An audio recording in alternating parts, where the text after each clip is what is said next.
बिस्मिल्लाहिर्रहमानिर्रहीम, अस्सलाम वालेकुम। आप देख रहे हैं प्रोग्राम हर जाविये से और मैं हूं जवाद कमाल। हुकूमत ने अवाम को बिजली का ज़ोरदार झटका देने की तैयारी कर ली है। फ्यूल एडजस्टमेंट के बद में फ़ी यूनिट 5 रुपये 94 पैसे इजाफा करने जा रही है हुकूमत। और ख़बर यह है कि अवाम जनवरी में तो बिजली इस्तेमाल की गई है उस पर ये इजाफी बिल्स चार्ज किए जाएंगे। तो सवाल ये पैदा होता है कि बिजली एक बार फिर से महंगी होगी तो क्या फिर से मुआशी बहरान जन्म लेगा या मुआशी बहरान मज़ीद बढ़ेगा। बिलावल भुट्टो का लॉन्ग मार्च हुकूमत के खिलाफ जारी है। बिलावल ये कह रहे हैं कि 8 मार्च को इस्लामाबाद पहुंचेंगे और इस हुकूमत को घर भेजेंगे। ज़बरदस्त अवामी पावर शो का मुजाहरा बिलावल भुट्टो की जानिब से किया जा रहा है। तो क्या ये जो सियासी दबाव की हिकमत अमलिया पाकिस्तान पीपल्स पार्टी की वो कितनी कामयाब है। और प्रोग्राम के आखिर में हम बात करेंगे PSL के पाकिस्तान में कामयाब इनेकाद की। मुकम्मल PSL इस बार पाकिस्तान में हुआ। ऑस्ट्रेलियाई टीम भी पाकिस्तान पहुंच गई है। भारत जो अमन का दुश्मन है वो हार गया, पाकिस्तान अमन का साथी जीत गया। और आज भी एक ऑस्ट्रेलियाई खिलाड़ी की फैमिली को इंस्टाग्राम के जरिए भारत में बने एक अकाउंट इंस्टाग्राम जो जियो शर्मा नामी शख्स चला रहा है, उसने ऑस्ट्रेलियाई खिलाड़ी की फैमिली को धमकियां भी दी हैं। इस तमाम तरह सूरत हाल से PCB और क्रिकेट ऑस्ट्रेलिया बाखबर है। तो भारत का ख्वाब कितना चकनाचूर हुआ है, इन तमाम तरह इशूज़ पर प्रोग्राम में बात करेंगे। अपने मेहमानों को आपसे तारुफ करवाऊंगा। सीनियर तजियाकार शहजाद चौधरी साहब प्रोग्राम में हमारे साथ मौजूद हैं। सीनियर एनालिस्ट सज्जाद मीर साहब भी प्रोग्राम में हमारे साथ मौजूद हैं। सीनियर तजियाकार रज़ा रोमी साहब और सीनियर एनालिस्ट अलीना शिगरी साहिबा ने प्रोग्राम में हमें ज्वाइन किया। शहजाद चौधरी साहब, बिजली की कीमत में एक बार फिर से इजाफा होने जा रहा है, क्या मुआशी बहरान मजीद बढ़ेगा? जी ज़रूर बढ़ेगा, इसमें कोई शक की बात नहीं है। उसकी वजह यह है कि जब कीमत बिजली की बढ़ेगी तो जो इनपुट कॉस्ट है आपकी तमाम, जहाँ थोड़ी बहुत इंडस्ट्री जहाँ लगी हुई है और जो प्रोड्यूस करती है वो स्टफ़ जो कि पाकिस्तान में इस्तेमाल होता है उसमें बढ़ेगा। किरायों में ज़ाहिर है कि फ़र्क पड़ेगा। तो ये जब इनपुट कॉस्ट बढ़ती है तो हर चीज़ के ऊपर असर पड़ता है और बिजली ज़ाहिर है कि उसका एक इम्पॉर्टेंट हिस्सा है। लेकिन हमें ये मालूम होना चाहिए कि उसकी वजह क्या है, कि क्यों बढ़ रही है बिजली। हमें ये पता हो कि हमारी पाकिस्तान के अंदर जो बिजली की पैदावार है उसका दारोमदार तकरीबन 81% जो है वो बिजली और गैस पे, तेल और गैस पे डिपेंड करता है। यानी हमारे बिजली पैदा करने वाले जो कारखाने हैं वो या तेल पे काम करते हैं या गैस पे काम करते हैं। और जब तेल और गैस की कीमतें दुनिया भर में चढ़ती हैं, जो कि इस वक्त बहुत ज़्यादा चढ़ी हुई हैं, आपको पता है तेल की कीमत $105 पर बैरल पे जा चुकी है। गैस की कीमतें पिछले 1.5-2 साल में तकरीबन 60 से 70% बढ़ी हैं। तो जब इतनी महंगाई हो गई हो इन कीमतों में, कमोडिटीज़ के अंदर, जो क्योंकि दुनिया भर से हम इंपोर्ट करते हैं, 70% हमारा रिक्वायरमेंट इंपोर्ट होती है। तो जब ये मामलात हों तो फिर ज़ाहिर है कि उसकी जो आपकी बिजली की कॉस्ट, जो पैदा करने की जो कीमत है, वो भी बढ़ेगी। दूसरा, जब पाकिस्तान ने बहुत ज़्यादा ये बिजली के कारखाने लगा लिए और आपको पता है कि आज हमारी जो बिजली की पैदावार है, वो हमारी ज़रूरत से काफ़ी ज़्यादा, बहुत ज़्यादा है। जी हम उतनी इस्तेमाल नहीं कर पा रहे। तो इसके बावजूद कि हमने इतने सारे कारखाने लगा लिए, तो जब बाहर से लोगों को हमने इजाज़त दी कि आके लगाएँ, तो उनके साथ हमने जो मुआहदे किए, वो इतने उनके हक़ में थे और इतने ज़्यादा उनकी कीमतें थीं कि वो कीमतें अब सारे का सारा बोझ सार्फ़िन के ऊपर पड़ रहा है। तीसरा, पाकिस्तान के अंदर एक बहुत बड़ी बीमारी है, वो कुछ इलाकों में, हर जगह तो नहीं, कुछ इलाकों में, जहाँ पर बिजली कुंडे लगाकर, चोरी करके मुफ़्त इस्तेमाल की जा रही है और उसकी कीमत अदा नहीं की जा रही। वो उसको लाइन लॉसेस कहते हैं। और चोरी या लाइन लॉसेस 2 मुख्तलिफ चीज़ें हों, लेकिन उनको सब एक जगह जब क्लब किया जाता है, इन 3 चीज़ों का बोझ फिर सार्फ़िन पे पड़ता है। तो या तो हमारे मामलात के अंदर जहाँ पर के हमारे लोग इतने शऊर रखते हों कि जो इस्तेमाल करते हैं उसकी पैसे भी दें। बिजली और गैस की जो तेल और गैस की जो दुनिया में कीमतें हैं, उसको जी हमारे ऊपर हमें कोई कंट्रोल नहीं है। और तीसरा ऑफ कोर्स IPPs, जो हमने मुआहदे तमाम हुकूमतों ने किए हुए हैं। ये जनरल मुशर्रफ के ज़माने से काम शुरू हुआ, रेंटल पावर प्लांट्स का। RPP आपको पता है, जी रेंटल पावर प्लांट कहा जाता था। फिर IPP, इंडिपेंडेंट पावर प्लांट आए और उन्होंने फिर ये तबाही मचा दी। और चीन से जो हमने CPEC से के मामले में इतने सारे लिए, जो मुआहदे किए बिजली के, वो भी तकरीबन उसी कॉस्ट पे, उसी महँगाई के साथ और उसी मुश्किल। जी और अब हमने जब कोशिश की इनके साथ बैठ के बात करने की, तो कुछ लोग तो मान गए, लेकिन चीन अभी भी नहीं मान रहा कि जिस तरीके से, जिस बुनियाद पे ये मुआहदे किए गए हैं, चीनी कंपनियों को उतने ही पैसे अदा किए जाएँ। तो सारा बोझ सार्फ़िन पे आन पड़ा है, क्योंकि बदकिस्मती से हमारा जो बिजली का निज़ाम है, 2500 अरब इस वक़्त सर्कुलर डेट है। जी यानी बिजली के पूरे निज़ाम के ऊपर 2500 अरब का कर्ज़ा है, जो कि कोई समझ नहीं आ रही पाकिस्तान में जी कि इसको कैसे अदा किया जाएगा। ठीक। सज्जाद मीर साहब, आप भी मुत्तफिक है मजीद मुआशी बहरान जन्म लेगा बिजली की बढ़ती कीमतों से? नहीं, जन्म तो लेगा यकीनी तौर पर। और ये इस बात पर कहा जाता है कि इम्पोर्टेड फ्यूल पर हम बिजली बना रहे हैं। शहजाद चौधरी साहब नहीं, वो तो एनालिसिस कर रहे हैं कि ये सूरत हाल है, लेकिन हुक्मरान जमात के लोग कहते हैं कि चूंकि इम्पोर्टेड फ्यूल पर हमें बिजली लगाई गई है इसलिए महंगी हो गई है। तो मैं पूछता हूँ अल्टरनेटिव क्या था हमारे पास, किस पे बिजली लगाते हम? हाइड्रो पे थी ना जी। हाइड्रो पे अभी तक काम क्यों नहीं हुआ? नीलम जेलम तो हो गया था, लेकिन बादशाह वहीं का वहीं खड़ा है। जितने हमने एनुअली अपना इनपुट उस पर देना था वो नहीं दे पाए। दासों का प्रोजेक्ट भी पुराने लोगों ने शुरू किया था, वो ये कुछ नहीं कर सके। तो हाइड्रो पावर पैदा करना फौरी तौर पर हमारे लिए शायद पॉसिबल था नहीं। जो अल्टरनेटिव था वो गैस पे था, कोयले पे था। कोयले पे भी शोर पड़ रहा है। लोकल कोयले पे तो बन नहीं सकता, उसमें वाटर कंटेंट इतना ज्यादा है कि वहीं कुछ उसको किया जाए, गैसिफिकेशन की जाए तो बन सकता है। वो एक अलग प्रोजेक्ट है जिस पे शुरू किया गया काम। लेकिन जो हमारा फ्यूल पे किया गया उसमें फर्नेस ऑयल बार इनपुट का कम करना था। वो हम एनर्जी को इस तरह मैनेज नहीं कर रहे कि हमारी रिफाइनरीज जो फर्नेस ऑयल पैदा करती है हमें उन्हें यूज करना पड़ता है, हम वहां यूज करते हैं। हम कोई स्ट्रक्चर नहीं बना सके अपनी एनर्जी का।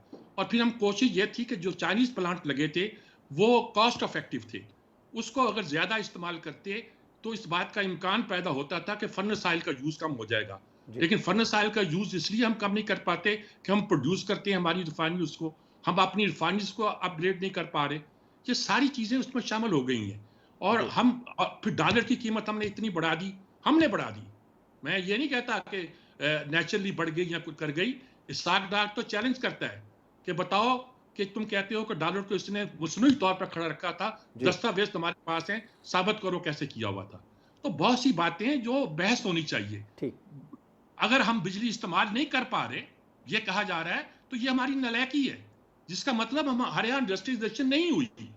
बिजली तो हमारी कौमी जरूरियात के मुताबिक अब भी कम है, लेकिन वो अगर हम यूज ही नहीं कर पा रहे और वो लोग अपने छोटे मोटे कारखाने लगा के गुजारा कर रहे हैं, तो इसका मतलब है कि कहीं खराबी है। हमारी जो प्रोग्रेस होनी थी इन एनर्जी के कारखानों के लगने के बाद, लॉजिस्टिक के और मसाइल के तय होने के बाद, टेररिज्म के मसाइल के तय होने के बाद, वो हम नहीं कर सके। बिल्कुल ठीक। तो हमने वहीं ड्रॉप कर दिया और रिजल्ट ये निकला है कि अब हम कहते हैं ये बिजली महंगी दे दी उन्होंने।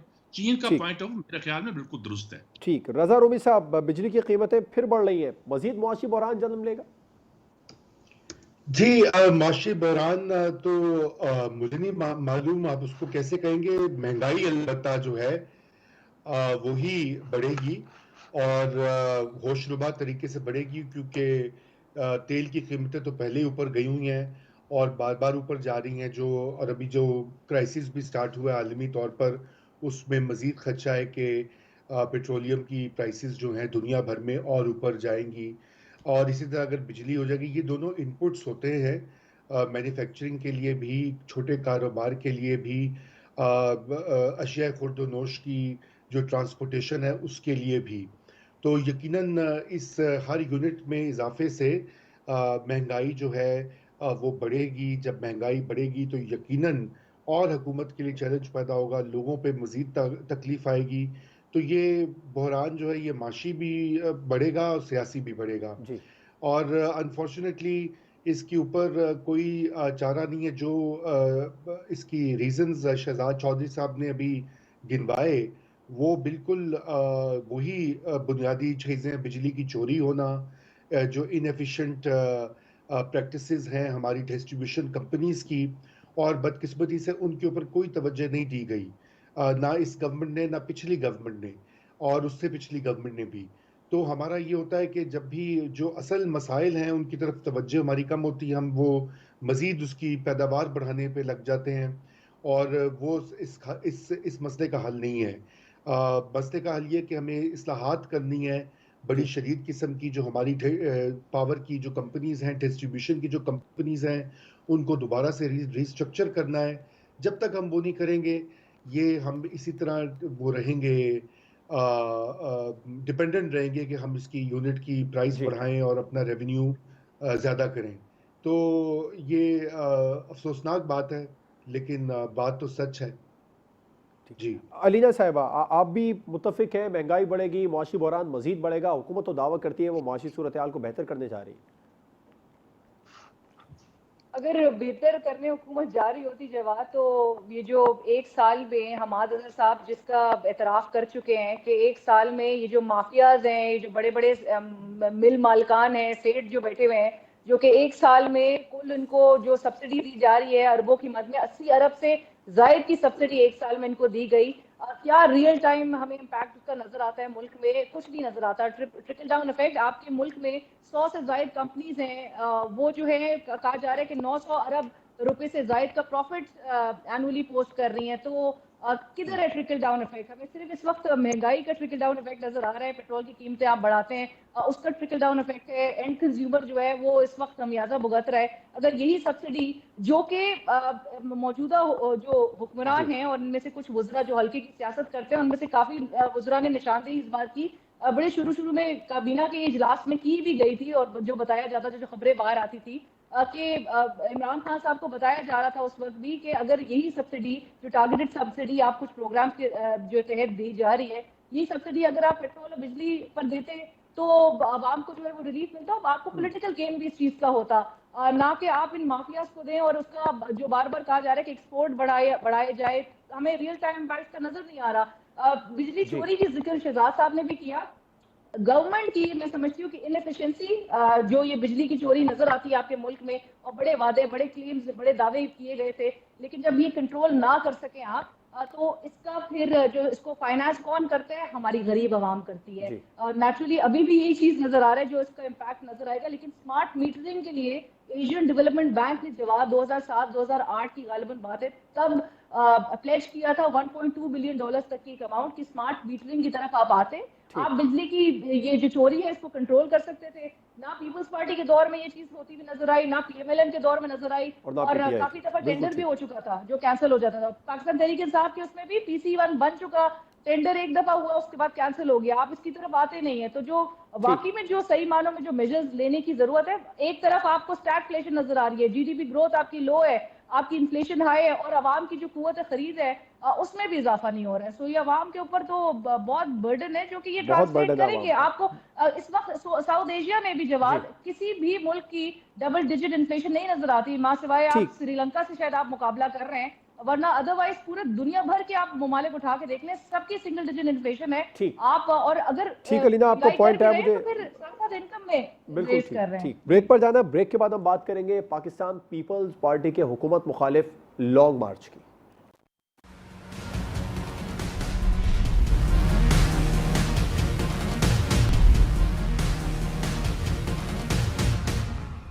Welcome back. बिलावल भुट्टो का लॉन्ग मार्च जारी है। पाकिस्तान पीपल्स पार्टी की जो सियासी दबाव की हिकमत अमली है वो कितनी कामयाब है? शहजाद चौधरी साहब, बिलावल साहब ये कह रहे हैं कि 8 मार्च को इस्लामाबाद पहुंचेंगे, हुकूमत को घर भेजेंगे। हाँ, देखिए बिलावल साहब तो कह सकते हैं, लेकिन हमें ये देखना पड़ेगा कि उनको ज़रूरत क्यों महसूस हुई। अब उसमें 2-3 चीज़ें मैं अर्ज़ करना चाहता हूँ। मेरा ख़्याल है कि पीडीएम से जब ये टूटे, तो एक तो पीडीएम से हट के जो अपनी एक अलहदा पोज़ीशन को मुस्तहकम बनाने के लिए और दिखाने के लिए कि उनमें खुद से भी उतनी ताकत और क़ुव्वत है कि वो अपनी एंटिटी के तौर पे कायम रह सकते हैं। एक तो उन्होंने उनसे हट के तकरीबन 1 माह पहले अपना लॉन्ग मार्च का फ़ैसला किया।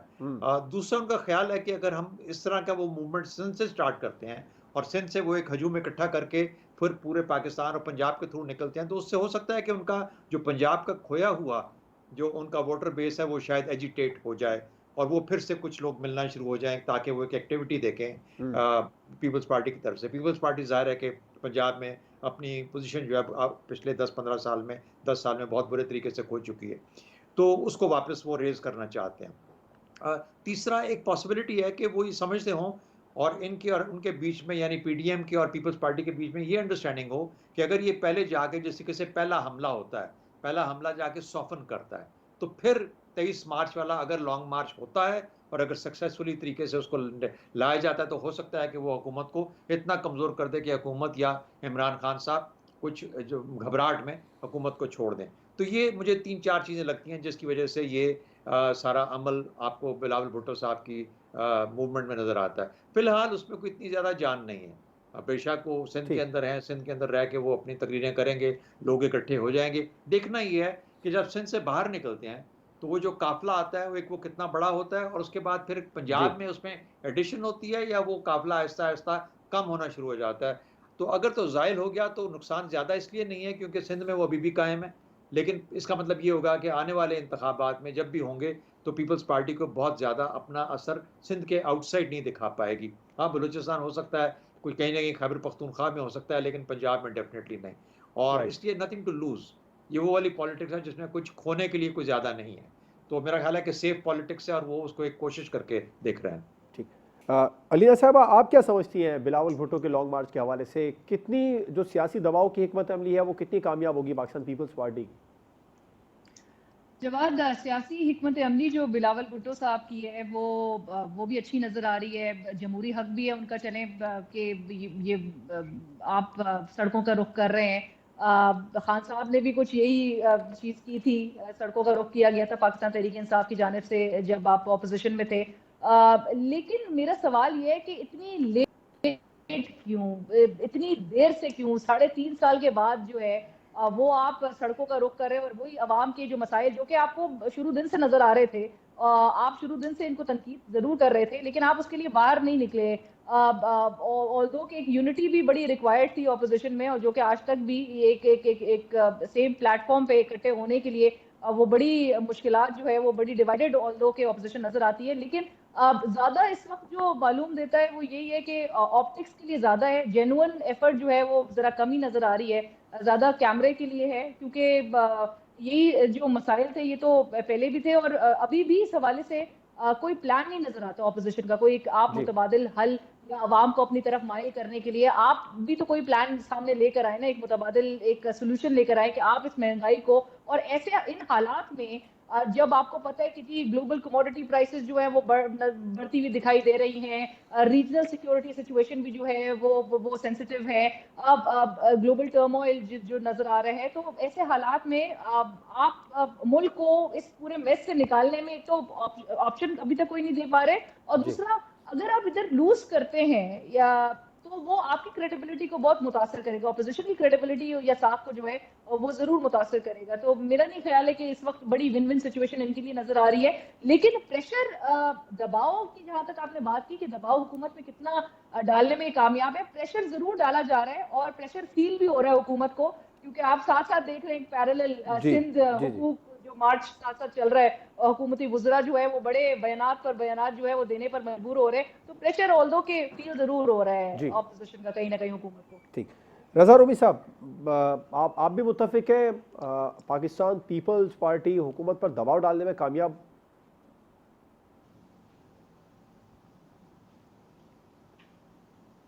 वो उन्होंने दबाव तो खूब डाला हुआ है, नफसियाती एक जंग इस वक्त स्टार्ट हुई है और उसमें ऑपोजिशन का जो एक तो मार्च करी है पाकिस्तान पीपल्स पार्टी, बिलावल भुट्टो ने बड़ी सख्त किस्म की तकारीर की हैं और दूसरी तरफ तहरीक अदम एतमाद की तैयारियां जारी हैं, उनमें कोई कमी नहीं आई, पीछे नहीं हटी ऑपोजिशन।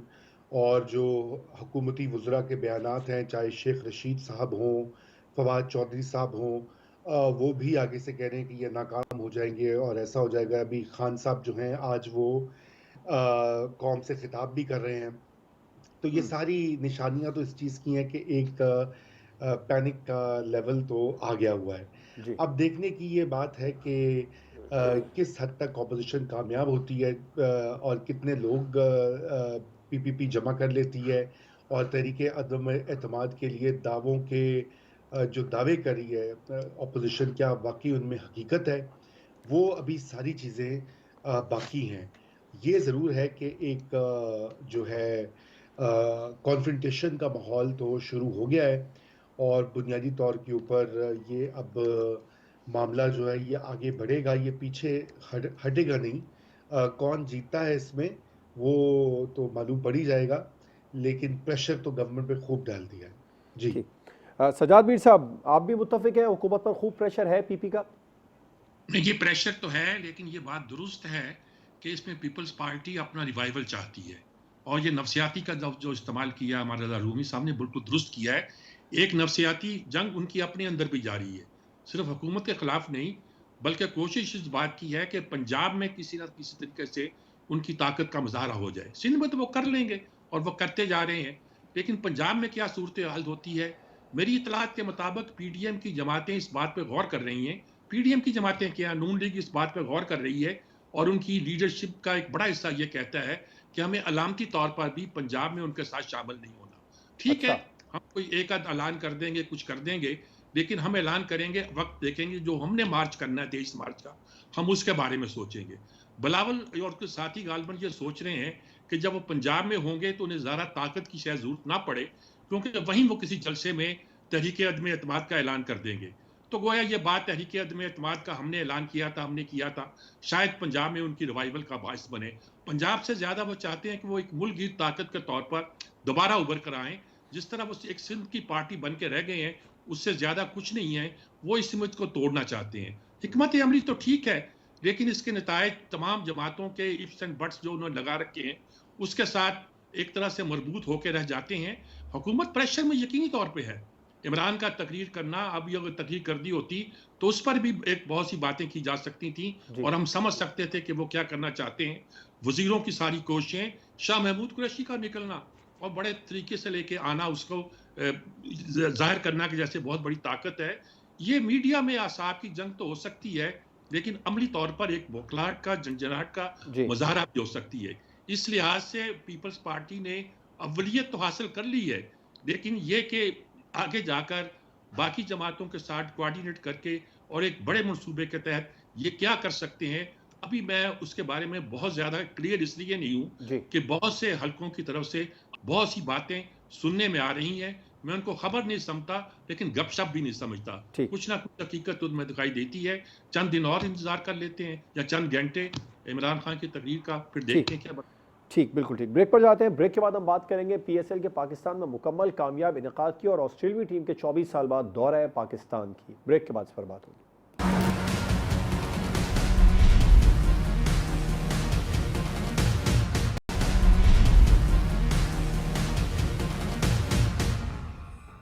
Welcome back. पीएसएल का पाकिस्तान में मुकम्मल कामयाब इनेकाद हुआ। ऑस्ट्रेलियाई टीम भी एक तवील अरसे बाद पाकिस्तान आई है। अमन दुश्मनों का ख्वाब खासतौर पर भारत का चकनाचूर हुआ।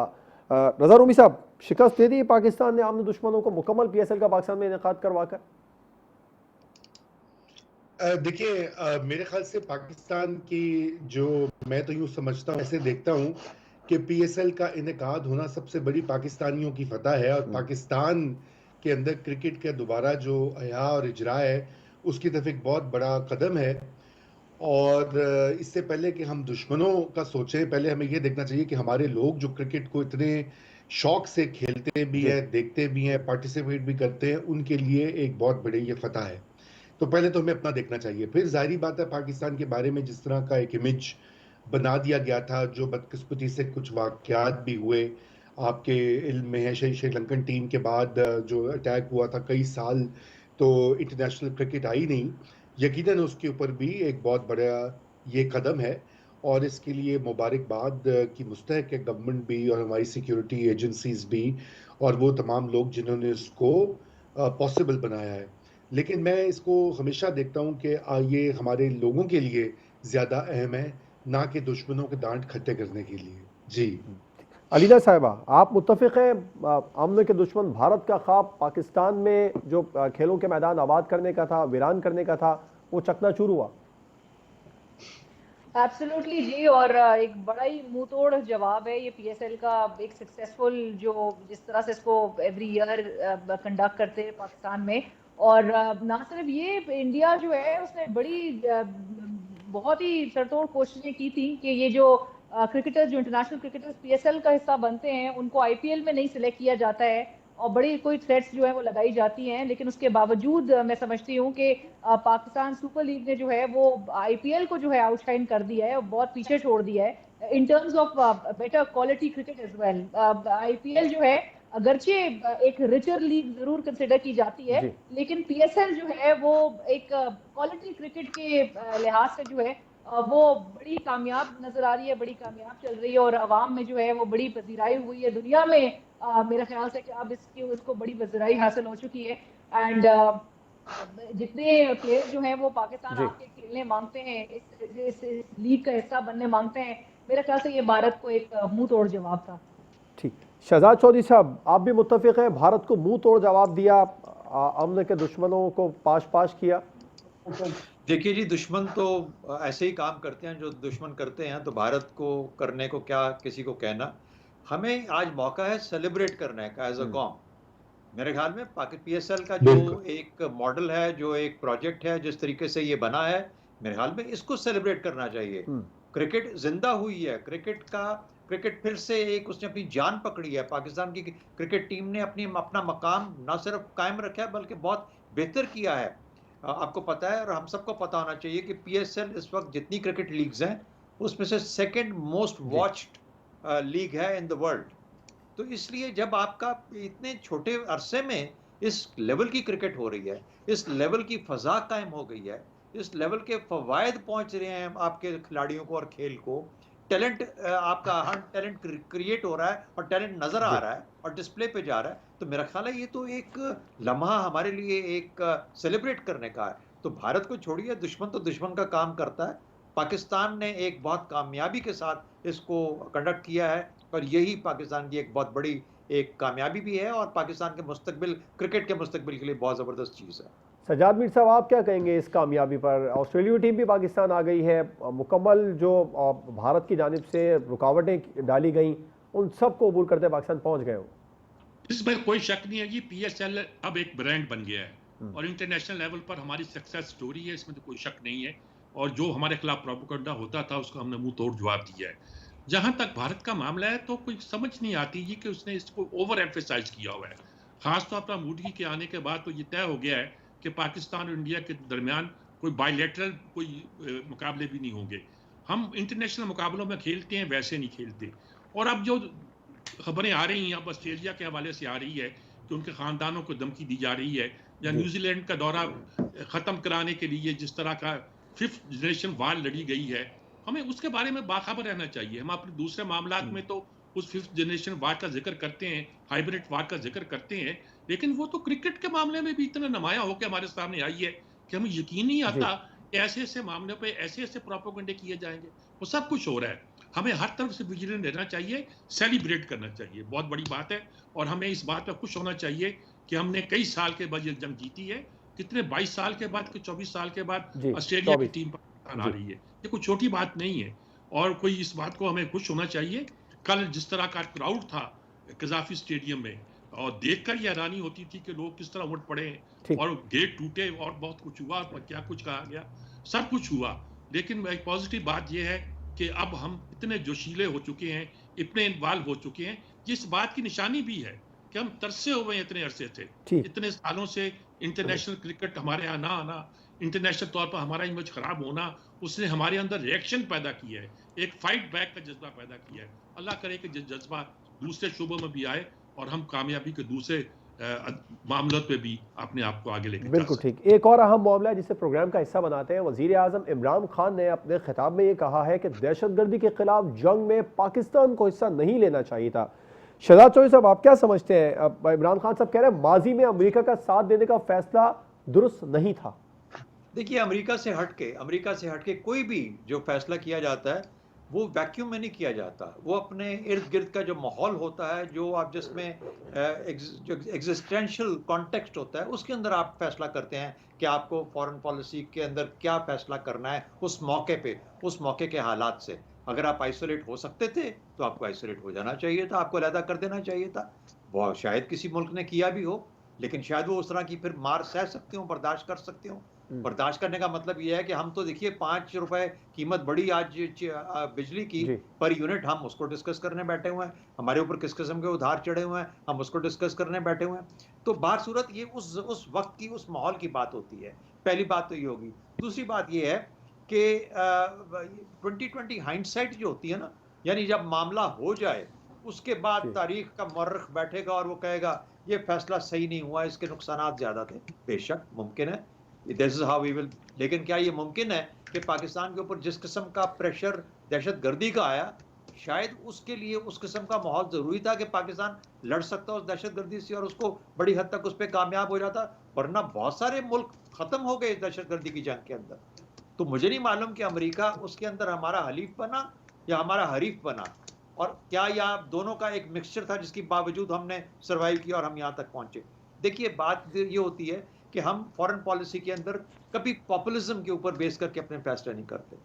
ये मारूफ किस्म के जो होते हैं ना, जज्बातियत के साथ नहीं होते। ये बहुत ही मैथमेटिकल इश्यूज हैं, क्वेश्चंस हैं फॉरेन पॉलिसी के। इसलिए मैं कहता हूँ कि ये मेरी सोच और मेरा इमेज और मेरा ख्याल नहीं है, ये पाकिस्तान की सोच, पाकिस्तान का ख्याल और पाकिस्तान का इमेज है और पाकिस्तान के लोगों का इमेज है जिसका मुझे ध्यान करना है। तारीख बाद में क्या देखेगी, किस तरह जज करेगी, वो एक और बात है। इसलिए मैं समझता हूँ कि आज मैं बैठ के 20 साल के बाद ये फैसला नहीं कर सकता कि उस वक्त का फैसला उन रूलर्स का, हाँ इमरान खान उस वक्त जिंदा होते, उस वक्त वजीर आजम होते, फिर मैं देखता फैसला क्या है और शायद उस वक्त मैं उनके फैसले से एग्री करता। ठीक, रज़ा रूमी साहब, आप मुत्तफिक है इमरान खान साहब के इस बयान से जिसमें वो कह रहे हैं कि माजी में अमेरिका का साथ नहीं देना चाहिए था दहशतगर्दी के खिलाफ जंग में पाकिस्तान को? मैं इससे मुत्तफिक नहीं हूँ और मैं शहजाद चौधरी साहब ने जो बात कही है मैं उससे मुत्तफिक हूँ। देखिए, रियासतें जो होती हैं वो अपने मफादात को देखकर ये फैसले करती हैं, वो जोश और जज्बात और नारेबाजी के बिना पे नहीं करती। इस बात में कोई शक नहीं है कि अमेरिका कोई दूध में धुला नहीं है, उसका बड़ा ही मनफी और भयानक किस्म का रोल रहा है, ना सिर्फ इस हमारे खित्ते में बल्कि लातीनी अमेरिका में और दीगर ममालिक में। ये एक जिसे बैनुल अक़वामी ताल्लुकात की एक इस्तिलाह है, एसिमेट्रिकल पावर रिलेशनशिप, यानी कि जहाँ पर एक बड़ी ताकत जो होती है वो हमेशा वो छोटी ताकतें जो या छोटे ममालिक जो होती है वो उनको पसंद नहीं होती और उनके ऊपर जुल्म भी करती है, उनके हकूक भी मारती है। लेकिन हमने जो भी फैसले किए हमने अपने मारूजी हालात को देख के किए। देखिए, पाकिस्तान जब से बना है, पाकिस्तान को एक इनसिक्योरिटी थी इंडिया की तरफ से कि इंडिया चूंकि एक बड़ा मुल्क है, जो उस वक्त बयानात भी आ रहे थे पाकिस्तान के बनने के फौरन के बाद ये मुल्क ख़त्म हो जाएगा और ये हो जाएगा और वो हो जाएगा, तो उसने पाकिस्तान का झुकाव किया इस कैंप की तरफ, क्योंकि पाकिस्तान का ये ख्याल था कि वो अमेरिका और मगरिब के साथ अपने अलायंस बनाकर ना सिर्फ ये कि इंडिया के मुकाबले में अपना डिफेंस मजबूत करेगा, बल्कि ये बाद में जो आपको पता ही है कि अमेरिकी और मगरिबी इमदाद की वजह से पाकिस्तान में जो है वो तरक्की का दौर भी हुआ अयूब खान के ज़माने में और बाद में ज़िया-उल-हक के ज़माने में, जहाँ पे बड़े हाई ग्रोथ रेट्स रहे हैं, फिर मुशर्रफ साहब के ज़माने में। तो हमारी अपनी वो कैलकुलेशन थी और उसी कैलकुलेशन के तहत हमने किया। हाँ, हम बेहतर तौर पे इसको नेगोशिएट कर सकते थे, हमें बिल्कुल जो है अंधेपन का शायद मुजाहरा नहीं करना चाहिए था कि जो भी हमें ऑर्डर मिल रहा है हम उसको बजा ले आए। लेकिन जो फैसले किए उस वक्त के हुक्मरान और हुक्मरान तबकों ने, वो पाकिस्तान के बेस्ट इंटरेस्ट को देखकर किए। अब उसको इतने सालों के बाद ये कहना, देखिए वॉर ऑन टेरर तो ये तो 20 साल से ज़ायद हो चुके हैं इसको, अब उसके बाद इसको कहना, तो ये भी एक बहुत बड़ा स्टेप है। और ये भी इमरान खान साहब जो कह रहे हैं बात ठीक है, मुझे पता है कि उनका ये हमेशा से मौक़िफ़ रहा है और उनके मौक़िफ़ की बहुत तायीद करते भी हैं लोग, लेकिन पाकिस्तान में बहुत बड़ी फॉलोइंग है। लेकिन ये चीज़ें भी कंसेंसस से होती हैं, ये चीज़ें आप दीगर सियासी क़ुव्वतें, दीगर हमारी सिक्योरिटी के जो इदारे हैं, आप उनसे मिलकर अपनी पॉलिसी का मुस्तकबिल देखते हैं या माजी की नजर सानी करते हैं। ये महज तकारीर और बयानात से नहीं होना चाहिए, ये मामला बहुत सीरियस और बहुत हसास है। जी सज्जाद मीर साहब, आप भी समझते हैं इमरान खान साहब ने कहा माजी में अमेरिका का साथ देने का फैसला गलत था? मैं इस मामले में रज़ा रूमी और शहजाद चौधरी दोनों से इत्तफाक करता हूँ। ये अब कहना आसान है, माजी में तो इमरान खान को भी तालिबान खान कहा जाता था और ये जो कहते थे कि हाउस इन ऑर्डर करना चाहिए, ये इमरान खान ने पहली बार नहीं कहा, ये ख्वाजा आसफ के ज़माने से ये बात शुरू हो गई थी। वो पहले शख्स थे जिन्होंने ओपनली स्टेट लेवल पर यह बात कही थी कि हमें हाउस इन ऑर्डर करना चाहिए। अगर हमारी स्टेट को रियलाइजेशन हो गई थी कि हमसे कोई गलती हुई है, उसकी इस्लाह करना चाहिए, तो इसका क्रेडिट किसी एक शख्स को नहीं जाता, शायद उन तमाम अदारों को जाता है जो इस पर बड़ी हसासियत के साथ नज़र रखे हुए थे। और फिर एक बात और भी है, ये अफगान जंग को एक जंग समझना आसान नहीं है। जब रूस वहाँ आके कब्जा किया था तो उस वक्त सूरत-ए-हाल और थी, और जब अमेरिका ने उस पर हमला किया तो उस वक्त सूरत-ए-हाल और थी। वहाँ उस वक्त लड़ने वाले और थे, वहाँ उस वक्त लड़ने वालों का साथ देने वाले पाकिस्तान में और लोग थे। और जब मुशर्रफ ने इसका आगाज़ किया है और अमेरिका के सामने गर्दन झुका दी है, उस वक्त सूरत-ए-हाल मुख्तलिफ थी। इन सारी सूरत हाल का, मैं नहीं कहता है गलत थी एक दुरुस्त थी, मैं ये कहता हूँ सूरत हाल का अलग तक तजिया करना चाहिए। हमारे यहाँ कैसे होता रहा है, हमारे यहाँ डिसीजन मेकिंग कैसे हुई है, हमारे यहाँ खामियां कैसा पैदा हुई हैं। मसलन ज़ियाउल हक बात के हामी नहीं था कि जिस तरह जुनेजो के ज़माने में हमने साइन किया है एग्रीमेंट पे, वो दुरुस्त नहीं समझता था। क्या वो दुरुस्त था या गलत था? वो इस बात का क्रेडिट देते हैं बहुत से लोग कि जंग हमने शुरू की थी, अमेरिका तो बाद में आया था, हमने तो उसको कह दिया था कि मूंगफली दे रहे हो हमें, हमने तो फपड़ी कसी थी उस पर। मैं कुछ नहीं कहता, असल बात ये देखने की है कि हमें अपनी तारीख का खुद जायजा लेने चाहिए, और अगर हमें हाउस इन ऑर्डर करना है, अगर आज हमें किसी बात पे कमिट करना है और अपने माजी के मामलों को री इंटरप्रेट करना है, रीविजिट करना है, तो ये कोई बुरी बात नहीं है, करना चाहिए, जरूर करना चाहिए। अलीना साहब, इमरान खान कह रहे हैं कि हमें अमेरिका की जंग में हिस्सा नहीं लेना चाहिए था, क्या कहेंगे? राइट जवाब, जिस तरह से दीगर पैनलिस्ट ने तमाम बात तो कर दी है, इमरान खान साहब का ये हमेशा से ये मौक़िफ़ बिल्कुल रहा है, और लेकिन देखना ये चाहिए कि हमारे पास उस वक्त ऑप्शंस थे क्या। आया कि ये बात दोहराते मुसलसल चले आए हैं, लेकिन हमारे पास ऑप्शंस उस वक्त थे क्या? We do not have any option then to become part of this. और हाँ, रजा ने जिस तरह से इसकी निशानी की कि भाई आप टर्म्स जो है वो बेहतर तौर पे निगोशिएट जरूर कर सकते थे, इम्प्रूव टर्म्स की तरफ जा सकते थे, लेकिन आज को अगर आप ये कह रहे हैं कि जी मुशर्रफ दौर में 10 ड्रोन हमले हुए, उसके खिलाफ एहतजाज क्यों नहीं किया, फिर अपने ओपोनेंट्स को इसी चीज़ पे ग्रिल करें, लेकिन ये फैसले जो हैं वो आइसोलेशन में नहीं किए जाते, और आपको ये मद्देनजर जरूर रखना चाहिए था कि आपके पास उस वक्त ऑप्शन कोई भी नहीं था, बजाय इसके कि आप इसका एक हिस्सा बनते। तो ये बात तो वो रिपीटेडली कहते आए हैं, लेकिन ऑप्शन, ये बात सबके सामने है कि ऑप्शन कोई भी नहीं था बजाय इसके कि आप इसका हिस्सा बनते। ठीक, अलीना शगरी साहिबा, रजा रूमी साहब, सज्जाद मीर साहब, शहजाद चौधरी साहब प्रोग्राम में हमारे साथ मौजूद है। प्रोग्राम आपने देखा नाज़रीन, आपसे मुलाकात होगी इंशाल्लाह कल। इजाज़त दीजिए, अल्लाह हाफ़िज़।